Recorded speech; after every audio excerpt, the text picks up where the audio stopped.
She was already drunk when she said it. Imagine being humiliated by your own sister in front of her fancy friends.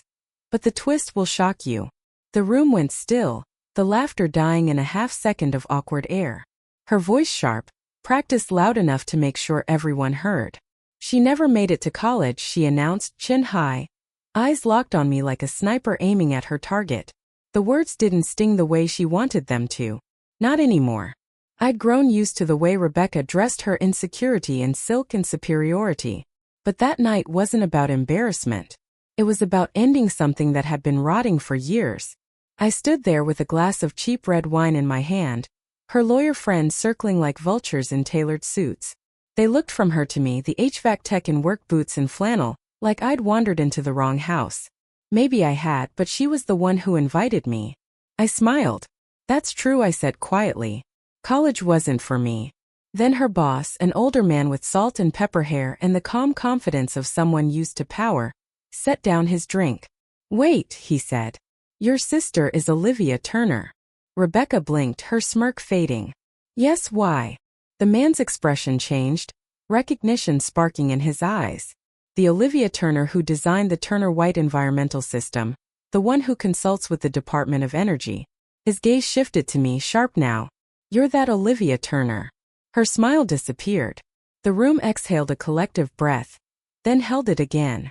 I took a sip of wine, let the silence stretch. I said simply. What happens when the underdog flips the script? Stick around, the payback is coming. Rebecca wasn't always like this. When we were kids, she braided my hair before school. Told me I was brilliant, said I'd do great things.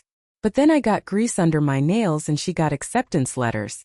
She became Rebecca Turner, lawyer, and I became her sister who fixes air conditioners. I didn't mind. I liked fixing things. I liked precision, airflow, pressure, balance. It made sense to me in a way people rarely did. And while she was taking selfies with law school classmates, I was building a small company out of a rusted van and a borrowed toolkit.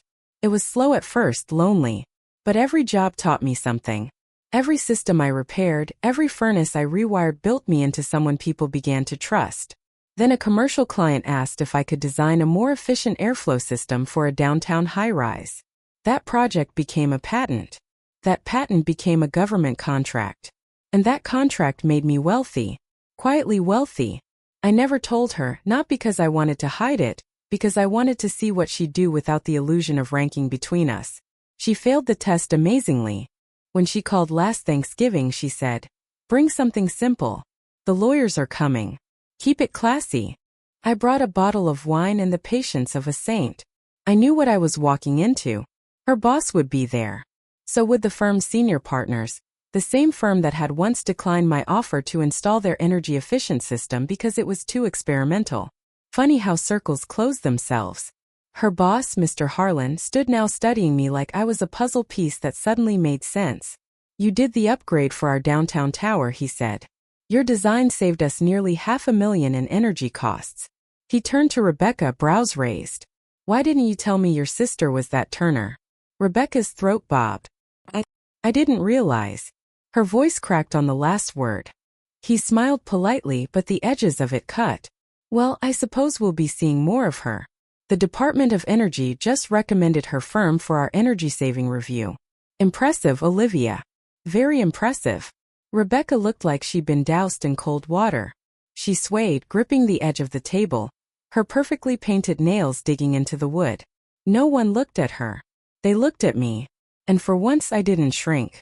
I left soon after, the sound of my boots echoing down her marble hallway. Outside, the November air was sharp, clean. I didn't feel victorious. Not exactly, just balanced. She'd spent years polishing her image, building her reputation on glass and envy. I'd built mine quietly in basements, in crawl spaces where no one bothered to look.